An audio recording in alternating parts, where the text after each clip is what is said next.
তারেক রহমানের প্রত্যাবর্তনের প্রস্তুতি, বিএনপির নতুন আশা। বাংলাদেশ জাতীয়তাবাদী দল এর ভারপ্রাপ্ত চেয়ারম্যান তারেক রহমান দেশে ফেরার প্রস্তুতি চলছে।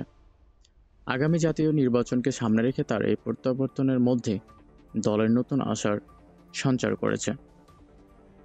আগামী 2026 সালে এপ্রিলের প্রথম সপ্তাহে নির্বাচনের হওয়ার কথা থাকলেও প্রধান উপদেষ্টা ইঙ্গিত দিয়েছেন যে এটি ফেব্রুয়ারির প্রথম দিকে হতে পারে, যা মাত্র 7 মাস হাতে রেখে।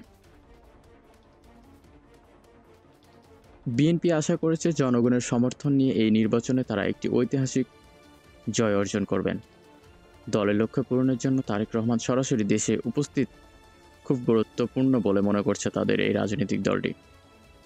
গত বছরের 5 আগস্টের গণ অভ্যুত্থানের পর রাজনৈতিক পরিবর্তনের কারণে তারেক রহমান এখন সব আইনি জটিলতা থেকে মুক্ত।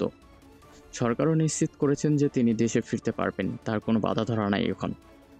একটি ভিডিওতে জানানো হয়েছে যে তারেক রহমান আগামী 28শে জুলাই বাংলাদেশে ফিরে আসবেন এবং আসন্ন নির্বাচনে দলের নেতৃত্ব দিবেন।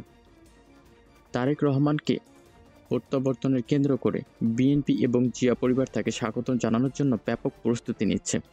ঢাকায় তার বাসস্থান এবং নিরাপত্তা ব্যবস্থা করা হয়েছে এবং তার বাড়ি ইতিমধ্যেই সাজানো বা প্রস্তুত করা হচ্ছে। বিএনপি তাকে স্বাগত জানাতে প্রায় 20 লক্ষ দলীয় কর্মী জড়ো করার পরিকল্পনা করেছেন।